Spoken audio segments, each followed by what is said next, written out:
The text came through at 9:47 p.m. on a Tuesday. I was in my home office reviewing quarterly reports for 3 of my clients: a tech CEO, a retired professional athlete, and a small chain of boutique hotels. My phone buzzed on the desk. Dad's name appeared on the screen. "I disown you. Talk to my lawyer." No context. No explanation. Just those 7 words. I stared at the message for exactly 30 seconds. My hands didn't shake. My heart didn't race. I just felt nothing. A vast, empty nothing where surprise or hurt should have been. I typed back a single word: "Okay." Then I set my phone down and went back to work. But my mind wasn't on the reports anymore. It was calculating. Planning. Because if my father had just disowned me, if he'd just severed our relationship with a single text message, then I had some decisions to make. Decisions that would change everything. My name is Daniel Chen. I'm 34 years old and I'm a wealth management advisor specializing in high net worth individuals. I manage portfolios totaling over $800 million for 43 clients. My personal net worth is $6.2 million, built through strategic investments, real estate holdings, and a 15-year career in finance that started the day I graduated from college. My parents don't know any of this. To them, I'm just their disappointment of a son who works with computers and lives in a decent apartment in the city. They've never asked what I do exactly. They've never visited my place. They've certainly never wondered how I can afford to live in a building with a doorman and underground parking. They've been too busy being disappointed that I'm not a doctor. That was the dream, you see. Dr. Daniel Chen. My father had it planned out before I was born.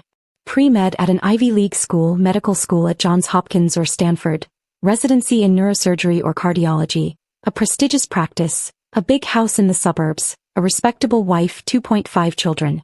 Instead, I majored in economics and mathematics at a state school, went straight into finance and never looked back. I'm also gay, single by choice, and perfectly happy living in my decent apartment that costs $4,800 a month and has a view of the city skyline that still takes my breath away every morning. My father never forgave me for any of it. But here's what he also didn't know. I'd been supporting them financially for the past 7 years. It started in 2016. Dad had taken early retirement from his job as an engineer, expecting his pension and investments to carry them through. Except he'd made poor investment choices, too aggressive for someone his age, too concentrated in a few tech stocks that crashed in 2015. Their retirement fund had lost 40% of its value. Mom had called me crying. "We might lose the house, Daniel. Your father is too proud to ask for help, but I don't know what else to do. How much do you need?" I'd asked. "Just temporary. Maybe $3,000 a month until we can refinance and get the payments down." I'd set up an automatic transfer that same day. $3,000 every month directly into their checking account. No questions asked. 7 years later, that $3,000 had grown. Water heater needed replacing? I covered it. Property taxes went up? I handled it. Car needed major repairs? Done. Medical bills not covered by insurance? Paid. I was sending them approximately $4,500 every month. $54,000 a year. Over 7 years, I'd given them close to $380,000. And I'd never told anyone. Not my best friend Alex. Not my colleagues.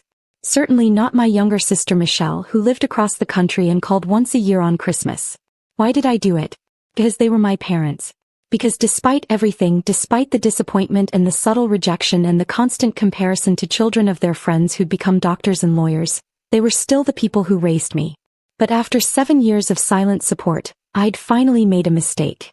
I'd shown up to their house with the wrong person. His name was James.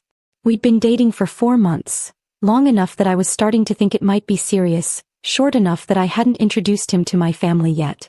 But we'd been driving back from a weekend trip upstate, and the route took us right past my parents' neighborhood. James had mentioned he needed to use a restroom, and without thinking, I'd suggested stopping at my parents' place. "Are you sure?" he'd asked. "I can wait until we find a gas station." "It's fine," I'd said. "Quick bathroom break, say hello, we're out in 10 minutes. I should have gone to the gas station. Dad had answered the door. His eyes had flicked from me to James, then back to me. "Daniel. I wasn't expecting you. Just passing through. James needs to use the restroom. This is James, by the way. James, my father." They'd shaken hands. Dad's grip was cold. "Bathroom is down the hall," he'd said to James. then turned to me with a look I'd seen before. Disappointment mixed with something sharper. Disgust maybe. Mom had come out of the kitchen. Daniel. What a nice surprise. And who is this? This is James, I'd said carefully. We're dating. The temperature in the room had dropped 30 degrees. Dating, Dad had repeated flatly. Yes. Mom's smile had frozen on her face. Oh. How entice. The 10 minutes I'd planned turned into the most excruciating 25 minutes of my life. James had tried to make conversation. Mom had offered tea we didn't drink. Dad had said exactly 7 words. I see, interesting, and we'll let you get going. As we'd walked back to the car, James had squeezed my hand. That was rough. I'm sorry. Not your fault, I'd said. They'll get over it. I'd been wrong.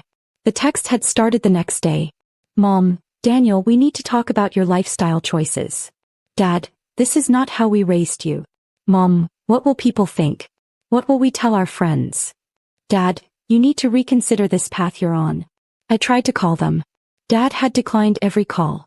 Mom had answered once, cried for 10 minutes about how she'd failed as a mother, then hung up. Then the emails had started. Long, rambling messages about morality and family values and expectations. Articles forwarded from questionable sources about changing your mind and making better choices. A link to a church that specialized in conversion therapy. I tried reasoning with them. I tried explaining that this was who I'd always been, that I was happy that James was a good person. A pediatric nurse, for God's sake, someone who spent his days caring for sick children. Nothing worked. The messages had gotten shorter. Angrier. And then 2 weeks after that bathroom break, Dad's text. I disown you. Talk to my lawyer. I didn't sleep that night. Instead, I sat at my desk with a spreadsheet open, documenting every payment I'd made to my parents over the past 7 years. Every automatic transfer.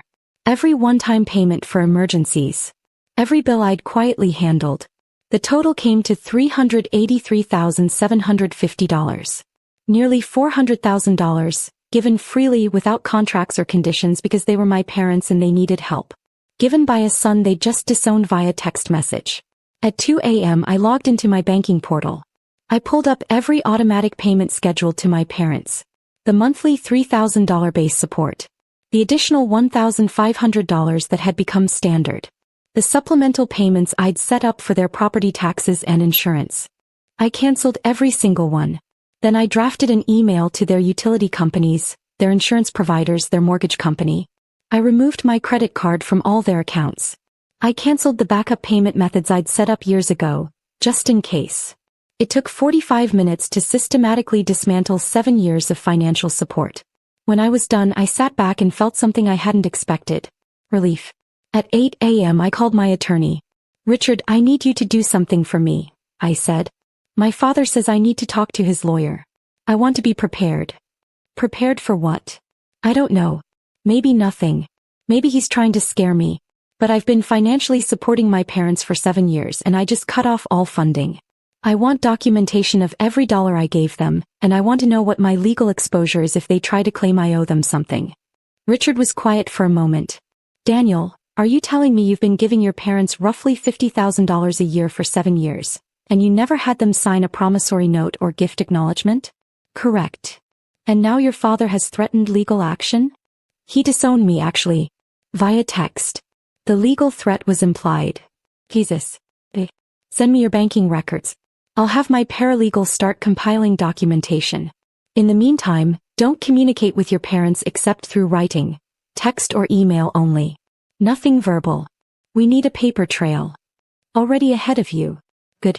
I'll also draft a letter for you to send them, outlining what you've provided and making it clear that all financial support has ceased. It'll protect you if they try to claim you're obligated to continue paying. How fast can you have it ready? End of day. Perfect. For 48 hours I heard nothing. I went to work. I met with clients. I reviewed portfolios and made recommendations and conducted my life exactly as I always had. But I kept my phone on loud, waiting. James texted me, "How are you holding up?" "Surprisingly okay," I replied. "I think I've been ready for this for a while. Do you want company tonight?" "Yes, please." He came over with Thai food and a 6-pack of good beer. We ate on my couch and watched a documentary about ocean life, and he didn't push me to talk about it. He just sat next to me, solid and warm and present. Thank you, I said during the credits. For what? For being here. For not making me feel like I have to explain or defend anything. He kissed my temple. You never have to defend who you are. Not to me. Not to anyone. I'd known I loved him before that moment. But that's when I knew I was going to tell him. On the morning of the third day, my phone rang at 6:47 a.m. Mom's name flashed on the screen. I let it ring 4 times before answering. Hello. Daniel. Her voice was panicked, breathless. Daniel, something's wrong with the bank account. The mortgage payment bounced. The insurance company called saying our policy is going to lapse. The electric company sent a disconnect notice. I don't understand what's happening. I put her on speaker and poured myself coffee. What do you mean you don't understand? All our automatic payments failed. Everything. The bank says there's not enough money, but there should be. There's always enough money. Daniel, we're going to lose the house. No, Mom. You're not going to lose the house. You're just going to have to pay for it yourselves. Silence. Then, what? I canceled all the payments I was making. The automatic transfers, the backup payment methods, everything. As of 2 days ago, I'm no longer financially supporting you. You can't do that. Actually, I can. It's my money. I was giving it to you voluntarily. Now I'm not. I could hear her breathing, fast and shallow. But why? What did we do? The question was so absurd I almost laughed. Dad disowned me, Mom. He sent me a text message saying he's done with me and I should talk to his lawyer. So I'm respecting his wishes. If I'm not his son anymore, there's no reason for me to keep paying his bills. He was just upset. He didn't mean it. He sent it in writing. It seems pretty clear. Daniel, please. We need that money. We can't afford the house without it. We'll lose everything. Then I suggest you talk to Dad about undisowning me. This isn't funny. I'm not laughing, Mom. I'm completely serious. For 7 years I've been sending you $4,500 every single month. That's $54,000 a year. Over $380,000 total. I did it because you're my parents and I love you and I wanted to help. But Dad made his position very clear. I'm not his son. So I'm not his bank anymore either. You're being cruel. I'm being exactly as cruel as a disowned son should be, I said quietly. Which is to say, I'm being neutral. I'm treating you the way I'd treat any 2 people I used to know but am no longer related to. He started crying. Please, Daniel. Please don't do this. We're your parents. You're Dad's wife, I corrected. Dad disowned me, remember? That means he gets to make these decisions. If he wants my financial support back, he can call me himself and ask for it. He won't, he's too proud. Then I guess you'll need to figure out your finances without me. Daniel. I hung up. My hands were shaking now, but not from fear. From something that felt dangerously close to power. Richard's letter arrived at my parents' house that afternoon via certified mail. It was 3 pages long and devastatingly thorough.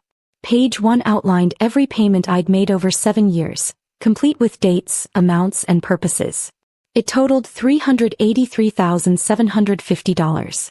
Page 2 explained that all payments had been voluntary gifts with no written agreement requiring me to continue providing support.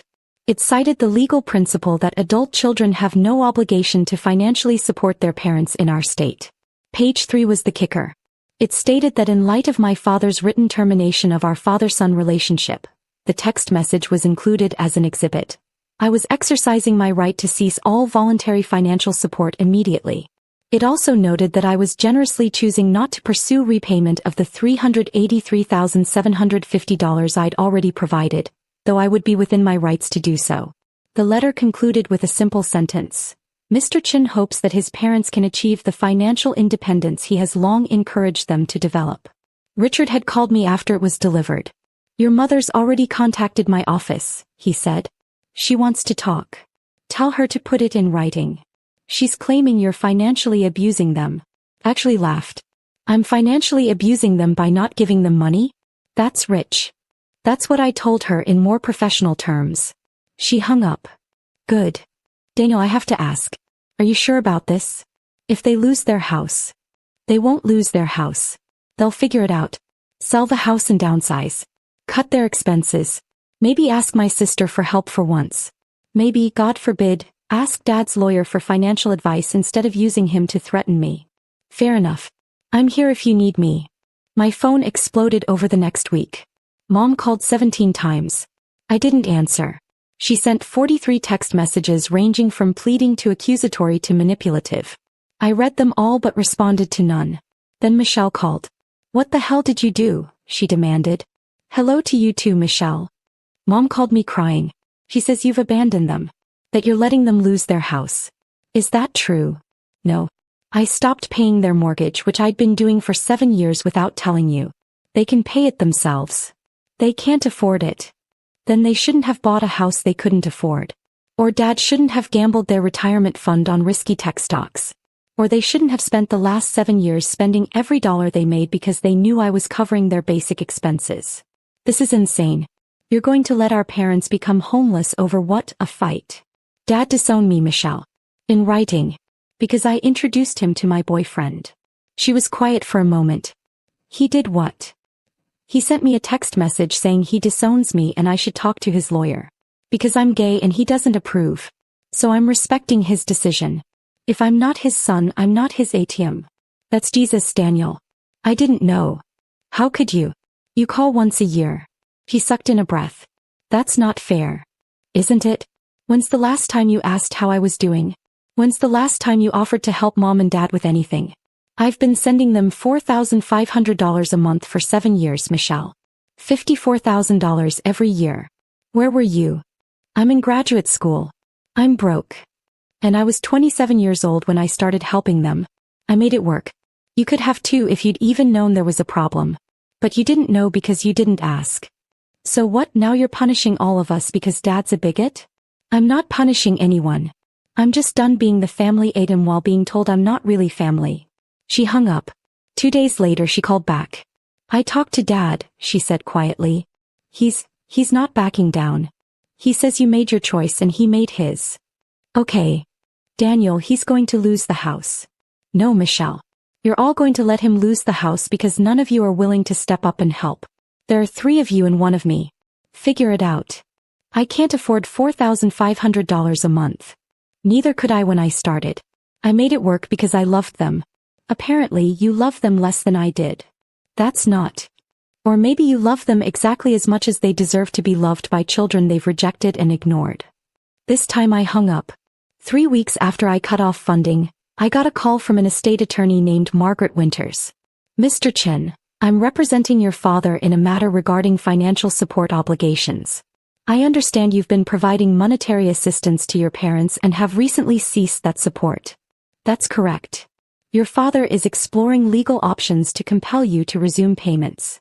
On what grounds? Filial responsibility laws. Several states have statutes requiring adult children to financially support indigent parents. We don't live in one of those states, I said calmly. And my parents aren't indigent. They own a home, they have retirement income, and they have assets. They're just not willing to adjust their lifestyle to match their actual means. Be that as it may. Ms. Winters, I'm going to stop you there. My father sent me a text message explicitly disowning me. I have that message saved. He terminated our parent-child relationship in writing. You can't have it both ways. Either he's my father, in which case he needs to act like it, or he's not, in which case he has no claim to my money. She was quiet for a moment. I see. I've been financially supporting my parents for 7 years without any written agreement. I've given them over $380,000. I stopped only after being disowned. If your client would like to pursue legal action, I'm prepared to countersue for repayment of the full amount, plus interest, since he's now treating it as a business relationship rather than a familial one. That's an interesting position. It's the correct position. I suggest you explain to my father that if he wants my money, he needs to be my father. If he wants to be my former father, he gets nothing. His choice. I'll relay your message. She hung up. I never heard from her again. 6 weeks after I cut off funding, Michelle called me at 11 p.m. They sold the house, she said without preamble. At a loss. They're moving into a 1-bedroom apartment on the other side of town. Okay. Are you happy now? I'm not happy or unhappy about it. It's their life. They're miserable. Then they should have thought of that before Dad disowned me for being gay. She was quiet for a long time. Then, can I ask you something? Sure. Why did you help them for so long? If they were always like this, disappointed in you, rejecting who you are, why did you keep paying? I thought about it. But as I kept hoping they'd change. I kept thinking that if I was good enough, helpful enough, successful enough, they'd finally see me. Really see me. And accept me. And now I know they won't. They'd rather lose their house than accept that I'm gay. That tells me everything I need to know about where I stand. I'm sorry, she whispered. For what? For not being there. For not helping. For not even knowing you were carrying all of this alone. It was the first time she'd ever apologized to me for anything. Thank you, I said. Do you think you'll ever forgive them? I already have. Forgiveness doesn't mean I have to keep setting myself on fire to keep them warm. 3 months after I cut off funding, my phone rang from a number I didn't recognize. Daniel, it's your father. I almost hung up. My finger was literally hovering over the end button. I'm listening, I said instead. I need to talk to you. Can we meet somewhere? Just you and me. Why? Because I owe you an apology. A real one. In person. You could apologize right now. Please. I need to do this face to face. Against my better judgment, I agreed. We met at a coffee shop halfway between my apartment and his new place. He looked smaller than I remembered. Older. Tired. He ordered coffee. I ordered nothing. Thank you for coming, he said. I nodded. I've been thinking a lot these past few months. About what I said. About what I did. He paused. About what I lost. The house. No. You. I wasn't expecting that. I kept my face neutral. When we had to sell the house and move into that apartment, your mother and I had to go through everything. Pack up 30 years of our lives. And I found all these photos of you. Growing up. Graduating. Your first job. And I realized I wasn't in any of the recent ones. Because I stopped showing up for you years ago. Yes, I said simply. You did. Michelle told me what you did. How much you were paying. How long you'd been doing it. I didn't believe her at first. Why not? Because I didn't want to believe that I could be so blind. That you could be so generous and I could be so ungrateful. He pulled out an envelope and slid it across the table. What's this? I asked. For $20,000. It's not nearly what we owe you, but it's all we could manage after selling the house and settling debts. I want you to have it. I pushed it back. I don't want your money, Dad. Daniel. I never wanted your money. I wanted you to see me. To accept me. To love me for who I am, not who you wished I was. His eyes filled with tears. I do see you. Finally see you. And I'm so sorry. For which part? For disowning me? For being a bigot? For taking my money for 7 years and never once thanking me? All of it. Every bit of it. I was wrong. About everything. I sat back and looked at him. Really looked at him. I'm gay, Dad. That's not going to change. James and I are still together. If anything, we're more serious now than we were 3 months ago. I know. And if you can't accept that, if you're going to reject me every time I make a choice you don't approve of, then there's no point in rebuilding this relationship. I'm not rejecting you. Not anymore. I'm asking for a chance to do better. Why should I believe you? He was quiet for a long moment. Because I've spent 3 months living in a 1-bedroom apartment with your mother, trying to survive on our actual income, and I've had a lot of time to think about what matters. And what matters is you. Not the house. Not what the neighbors think. Not some imaginary version of you I created in my head 30 years ago. My son. The real you. I felt something crack open in my chest. Something that had been frozen for a very long time.